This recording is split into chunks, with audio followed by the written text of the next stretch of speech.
So it's been a couple weeks since we got back from Tennessee for the Tail of the Dragon. I had this weird idea to put the car up and inspect the damage. Didn't really hit anything or do anything major that I think would break anything, but we did drive a lot. I think we did almost 1,000 miles of back roads, kind of full send or like half send the whole time. Plus, you know, the highway driving. A lot of bumps, a lot of scrapes, a lot of that kind of stuff. So I'm curious to see how everything looks underneath. I know I did do something on the passenger side where I bottomed out, hitting a rut. I know I scraped the exhaust a few times. So I'm curious. We'll see how it went. And I'm curious about brake pads, because if you watched my preparation video, I threw new pads on this thing specifically for Tail of the Dragon because my other pads were at like 40%. And I was kind of concerned that, you know, if I'm really ripping a lot, they might get hot and really just finish themselves off. So we're going to see how pad life looks. And I got an oil analysis kit, more so out of pure curiosity than anything. I don't think I hurt the engine.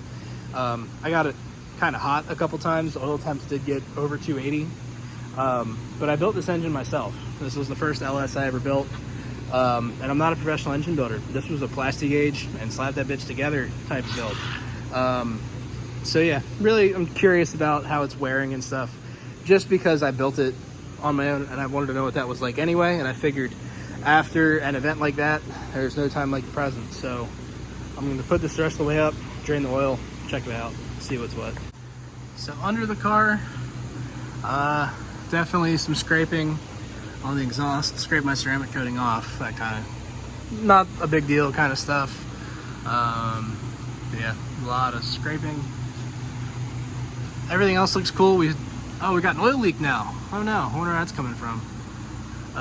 This thing was like bone dry not long, I think right before we left, so I got an oil leak coming from somewhere.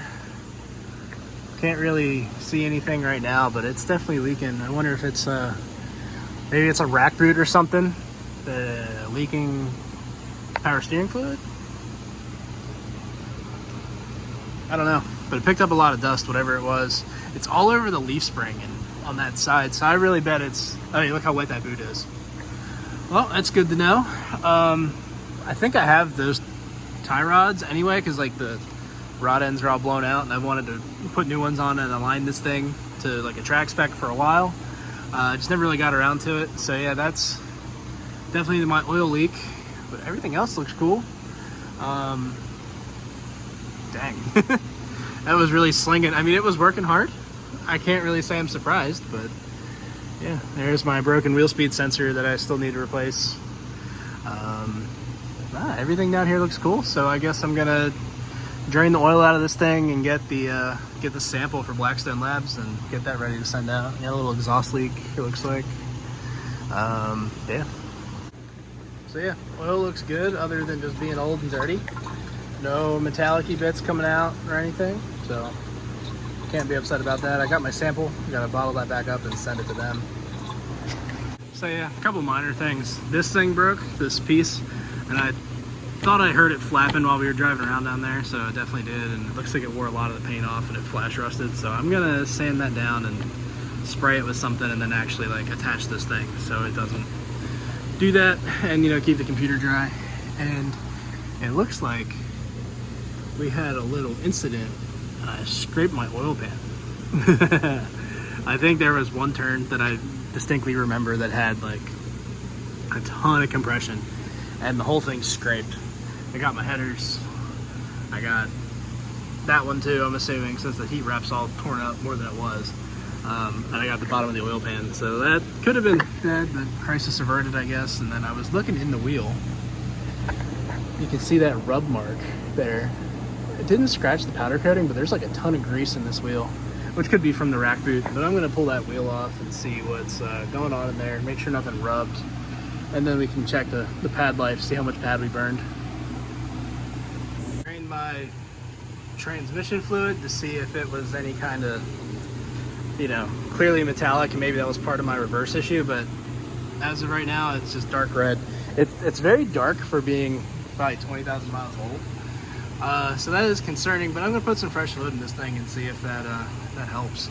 I was hoping there'd be a magnet on the drain plug, but there's not, so that's kind of annoying, but whatever. I'll fill her back up and see. My only talent is taking the simplest job and turning it into a colossal mess. Pretty much no matter what, but we drained and filled this thing. I gotta mop all this shit up and then put oil in it. Like I said, my only talent is making a mess. I got oil all over the header, but got that squared away. I checked the wheel. Something was in there, but it didn't scratch the powder coat, so it must not have been in there that tight. I don't know what the fuck that was. God, I think it's smoking a lot. But yeah, everything else seems cool. With the new transmission fluid, it does feel a little better, but it's still kind of warm. So you might have to see what it feels like once it's cold. But overall, successful trip. I'm not going to end or post the video until we get the results back from Blackstone. So it might be a couple weeks, but whatever. See you guys then. So we got the oil analysis results back, and they are not as good as I expected. So I don't really know how many miles are actually on this engine. I think the number in my head has always been 10,000 approximately, but it seems like this may have been less potentially. Like, when I really started thinking about it, I think it may be less than 10,000. But if we go looking through this, all these ones that are bold are higher than their standard average by about 4 times across the board. So anything that's high is generally 400% higher than it's supposed to be. So that's a little concerning.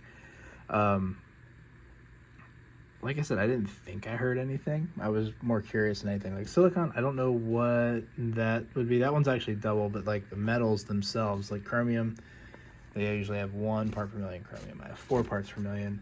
Iron, yeah, they get 43 parts per million. They usually have 16, which would be roughly 4 times.